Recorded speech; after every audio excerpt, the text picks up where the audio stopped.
अस्सलामुअलैकुम नाज़रीन, मैं मोहम्मद असलम हुसैन सियासत की ख़बरों में आप सबका इस्तकबाल करता हूँ। आज 25 अक्टूबर 2025 है। इस्लामिक तारीख़ के हिसाब से आज 2 जमादी अव्वल 1447 हिजरी है। पेश है आज की कुछ अहम खबरें।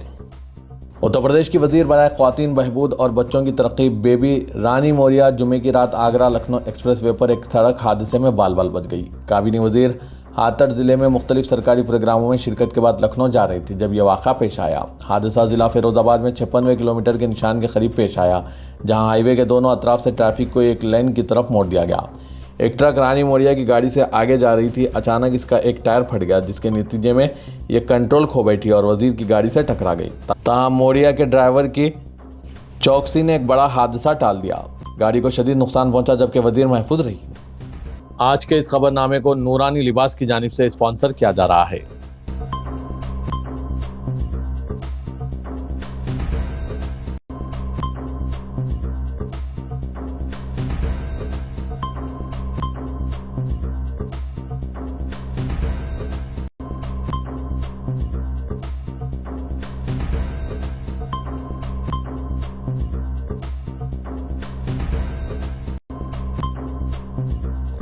खलीज बंगाल में पैदा हो रहे एक तूफान की वजह से उड़ीसा में डिजास्टर मैनेजमेंट टीमें हाई अलर्ट पर हैं, जिससे रियासत में 27 अक्टूबर से भारी बारिश होने की पेशगोई की गई है।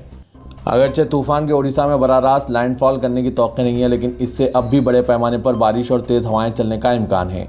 आज हफ्ते के रेवेन्यू और डिजास्टर मैनेजमेंट के वजीर सुरेश पुजारी ने यकीन दिलाया कि रियासत में 27 या 29 अक्टूबर को आने वाले तूफान के लिए तैयार हैं। उन्होंने तस्दीक की कि सेहत, पानी, वसाइल और तोनाई के महकमे सूरत-ए-हाल से निपटने के लिए तैयार हैं। दिवाली का त्यौहार मुकम्मिल होते ही बिहार में धुआंधार रैलियों के सिलसिले का आगाज हो गया है। भारतीय जनता पार्टी और एनडीए ने अपनी इंतखाबी मुहिम का आगाज करते हुए वज़ीर-ए-आज़म नरेंद्र मोदी और वज़ीर दाखिला अमित शाह को मैदान में उतार दिया, जबकि महागठबंधन के वज़ारत आला के उम्मीदवार तेजस्वी यादव ने भी इंतखाबी रैली से खिताब करते हुए कई अहम वादे किए और उन्होंने पूरा करने का अज़्म जाहिर किया। आज वज़ीर-ए-आज़म नरेंद्र मोदी और वज़ीर आला नीतीश कुमार ने जहां एक साथ समस्तीपुर में इंतखाबी रैली से खिताब किया, वहीं बेगूसराय के जलसे में वज़ीर-ए-आज़म के साथ नीतीश कुमार नहीं थे। उन्होंने इस दौरान दानापुर में बीजेपी उम्मीदवार राम कृपाल यादव की इंतखाबी रैली में शिरकत की। वज़ीर-ए-आज़म मोदी ने अपने खिताब में जहां बिहार में विकास की रफ्तार तेज करने की बात कही, वहीं उन्होंने जंगल राज के हवाले से लालू राबड़ी राज को निशाना बनाया।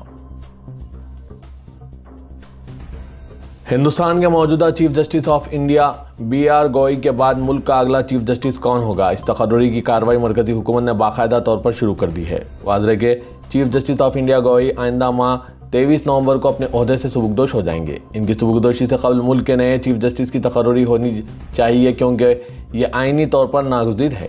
इसीलिए मरकजी हुकूमत यह कार्रवाई बाकायदा तौर पर शुरू कर दी है। अदालती निज़ाम के माहिरीन और बावसूख ज़राए का कहना है कि जस्टिस सूर्यकांत अगले चीफ जस्टिस ऑफ इंडिया बनने की रेस में सबसे आगे हैं। इनका चीफ जस्टिस ऑफ इंडिया बनना तकरीबन तय माना जा रहा है। कांग्रेस पार्टी ने उदित राज के घर का सामान बाहर किए जाने पर एतराज जताते हुए कहा कि डॉक्टर उदित राज दलितों के लिए आवाज़ उठाते आए हैं। ऐसे में मोदी हुकूमत की यह हरकत दलित मुखालिफत जहनीत का सबूत है। साबिक रुकने पार्लियामेंट और दलित लीडर उदित राज ने मोदी हुकूमत पर अपने घर का सामान घर से बाहर फेंकवाने का संगीन इल्ज़ाम आयद किया। इनका कहना है कि वो जिस सरकारी रिहाइश में रहते हैं इसे जल्द ही खाली करने वाले हैं, लेकिन अचानक सरकारी अफसरान पहुंचे और सामान घर से निकालकर सड़क पर फेंक दिया गया। उदित राज की एक वीडियो भी मंजरेआम पर आई है, जिसमें वो कहते हैं कि यह घर मेरी बीवी के नाम पर है। हमने इस घर के लिए स्टे का मुतालबा किया था, जिसकी समाअत 28 अक्टूबर को होनी है, लेकिन 5 दिन कबल ही मेरे घर का सामान फेंक दिया गया। सरकारी अफसरान के जरिए घर से सामान निकालकर फेंके जाने को उदित राज ने दलित मुनाफरत पर मबनी रवैया करार दिया। उत्तर प्रदेश के वाराणसी में वाक़ ज्ञानवापी मस्जिद तनाज़ा एक बार फिर सुर्खियों में छा गया है। वाराणसी की ज़िला अदालत ने वज़ूखाने के मामले पर एक अहम फैसला सुनाते हुए 29 अक्टूबर को मौके पर अदालती मुआयना करने का हुक्म जारी किया। इस दौरान वज़ूखाने पर लगे सील का कपड़ा बदला जाएगा या नहीं, इसका फैसला ज़िले मजिस्ट्रेट करेंगे। अदालती हुक्म के मुताबिक 29 अक्टूबर की सुबह 9 बजे ज़िले जज संजीव शुक्ला दोनों फरीकों के नुमाइंदों, ज़िले इंतजामिया और पुलिस अफसरान ज्ञानवापी मस्जिद के अहाते में मौजूद रहेंगे। इस मौके पर वज़ू खाने पर लगे सरकारी मुहर वाले कपड़े की हालत का मुआयना किया जाएगा। 15 अगस्त 2019 को जम्मू कश्मीर से आर्टिकल 370 की मनसूखी के बाद रियासत को 2 मरकज़ के ज़ेर इंतज़ाम इलाक़ों में तकसीम कर दिया गया। इसके बाद जम्मू कश्मीर में यह पहला राज्यसभा इलेक्शन है। जम्मू कश्मीर में राज्यसभा की 4 नशिस्तों के इंतखाबात के नताइज का ऐलान किया गया। नेशनल कॉन्फ्रेंस के उम्मीदवारों ने 4 में से 3 सीटों पर कामयाबी हासिल की, जबकि बीजेपी ने 34 सीट पर कामयाबी हासिल की। चौधरी मोहम्मद रमज़ान, सज्जाद अहमद और नेशनल कॉन्फ्रेंस के शामी ओबराय ने इलेक्शन में कामयाबी हासिल की, जबकि भारतीय जनता पार्टी के सतपाल शर्मा ने 34 सीट पर कामयाबी हासिल की। सत शर्मा को 32 वोट मिले। सतपाल शर्मा इस वक्त जम्मू कश्मीर बीजेपी के सदर हैं। तकरीबन 1 दहाई के तवील वक्फे के बाद जम्मू कश्मीर एक बार फिर राज्यसभा में नुमाइंदों को भेजने के लिए वोटिंग अंजाम दी गई।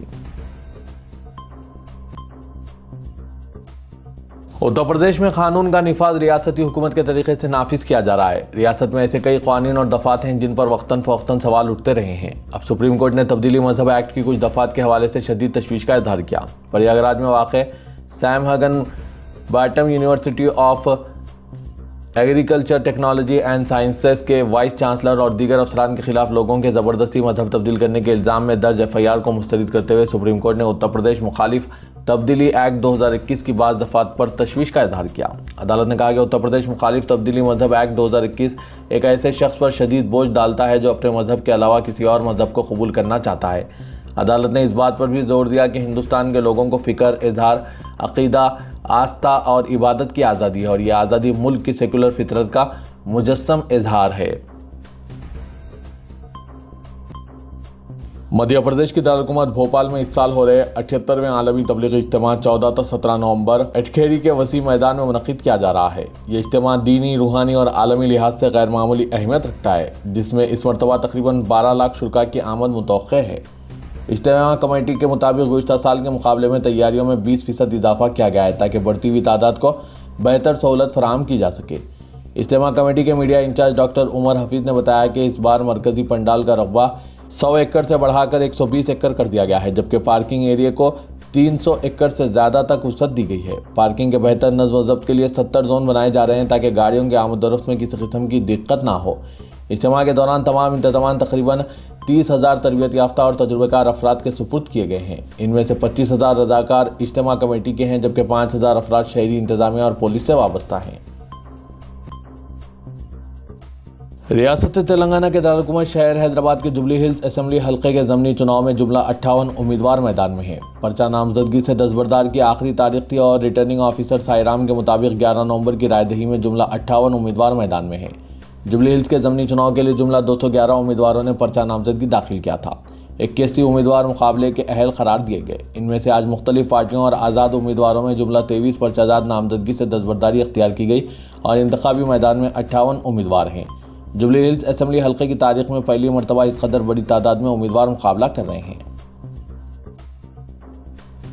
तेलंगाना में कॉन्ट्रैक्ट और आउटसोर्सिंग एम्प्लॉयज़ में बोगस एम्प्लॉयज़ के स्कैम का हुकूमत ने सख्त नोट लिया है। 25 अक्टूबर तक एम्प्लॉयज़ की तफसीलात फराहम करने की तमाम महकमाजात को हिदायत दी गई है। बसूरत दीगर अक्टूबर की तनख्वाह जारी न करने का इंतबाह दिया गया।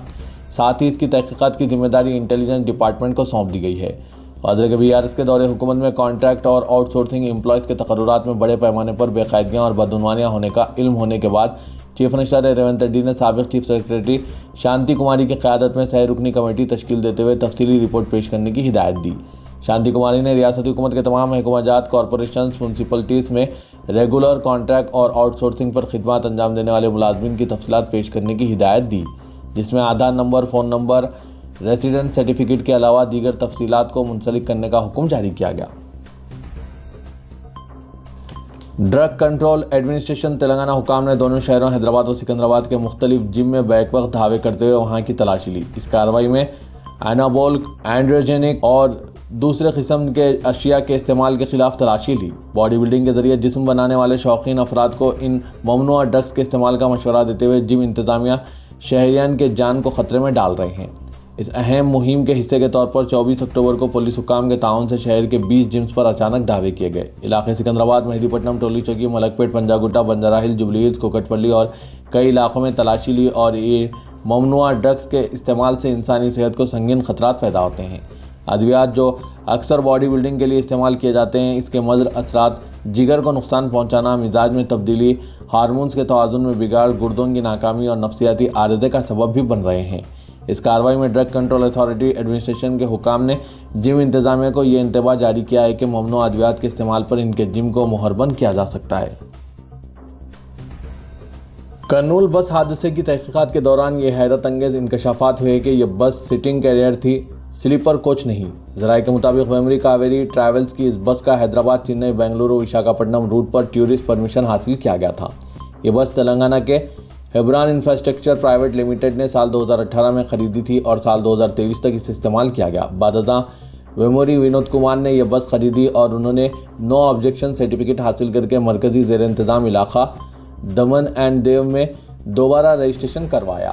तेलुगु रियासतों में रजिस्ट्रेशन में मुश्किलात को नज़र में रखते हुए इस मरकजी ज़ेर इंतज़ाम इलाके का रुख करने की इत्तलात मिली है। ट्रैवल्स का मरकजी दफ्तर प्रकाशम जिला उंगुल में है। बादशाह दमन एंड देव में ऑल इंडिया परमिट हासिल करते हुए उड़ीसा के रायगढ़ में अल्ट्रेशन एंड फिटनेस करवाया गया। हादसे का शिकार बस में सिर्फ 43 नशिस्तों की गुंजाइश थी, लेकिन कावेरी ट्रैवल्स के जिम्मेदारों ने इसे स्लीपर कैरियर में तब्दील कर दिया।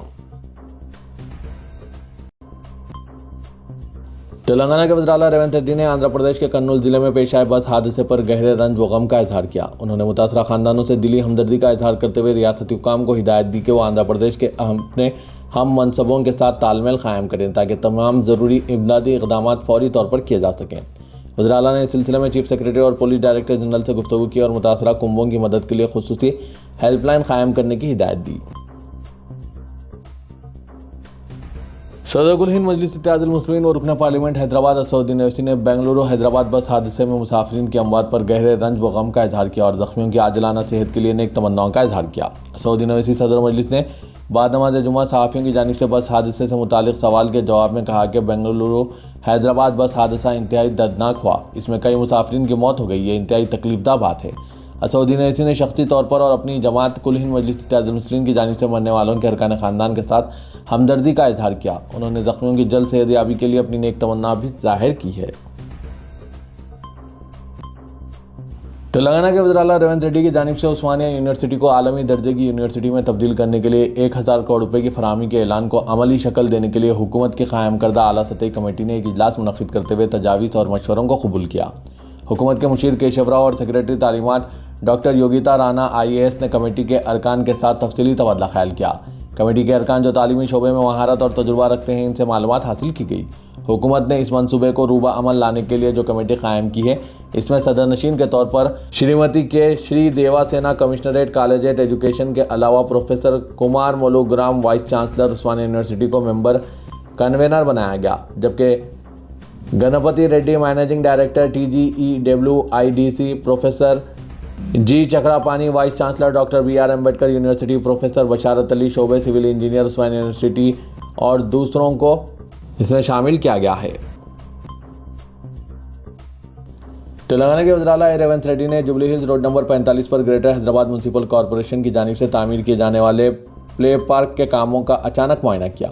वज़ीर-ए-आला ने शादी की मुख्तलिफ तकारीब में शिरकत के बाद वापसी के दौरान पार्क के करीब रुक कर वहाँ जारी तामीराती कामों का जायज़ा लिया।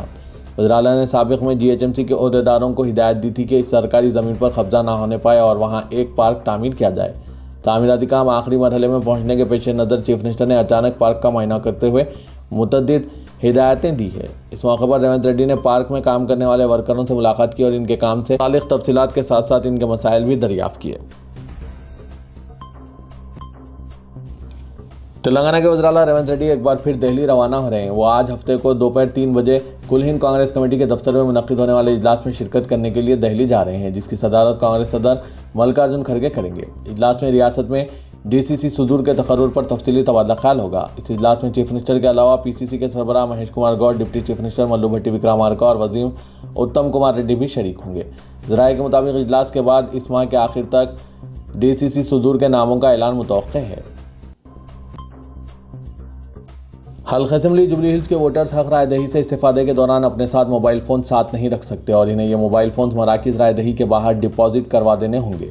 Chief electoral officer Sudarshan Reddy ने बताया कि मराकिज़ रायदही के बाहर मोबाइल फ़ोन डिपॉजिट करवाने के लिए पहली मरतबा सहूलत फराहम की जा रही है और रायदहिंदे अपने फ़ोन डिपॉजिट करवाने से कबल इन्हें स्विच ऑफ कर सकते हैं। रायदही में हिस्सा लेने के बाद इन्हें ये फ़ोन वापस कर दिए जाएंगे। तेलंगाना के मुल्क ज़िले के काटापुर इलाके का जनाब आमिर अली खान MLC व न्यूज़ एडिटर रोजनामा सियासत हैदराबाद ने दौरा किया। इस मौके पर गांव की आवाम ने इनका शानदार इस्तकबाल किया। काटापुर ज़िला मुल्क के मुस्लिम ख़वातीन के लिए मुस्लिम वुमेन एम्पावरमेंट प्रोग्राम के तहत ख़वातीन व बेरोज़गार नौजवानों को खुद मुख्तफी बनाने के लिए सियासत हब के ज़रिए रहनुमाई की जा रही है। इस ज़िमन में सियासत हब की जानिब से काटापुर की ख़वातीन के लिए सिलाई मशीन सेंटर का जनाब आमिर अली खां के हाथों इफ्तिताह अमल में आया, जिसमें गरीब मुस्तहिक ख्वाहिशमंद ख़वातीन को टेलरिंग की तरबियत दी जाएगी। इस इफ्तिताही तकरीब में विलेज सरपंच पोलोरी गुरुमा, साबिक़ सरपंच मोहम्मद मुजफ्फर हुसैन, जर्नलिस्ट M.A. नईम ने शिरकत की। इस मौके पर जनाब आमिर अली खां न्यूज़ एडिटर सियासत ने खिताब करते हुए कहा कि ख़वातीन को खुद मुख्तफी से ख़ानदान में मुआशी खुशहाली आती है। अपनी ज़िंदगी को मुआशी तौर पर पुरसुकून बनाने की ज़रूरत है। हुकूमत की जानिब से ख़वातीन को रिजर्वेशन से फ़ायदा उठाना चाहिए।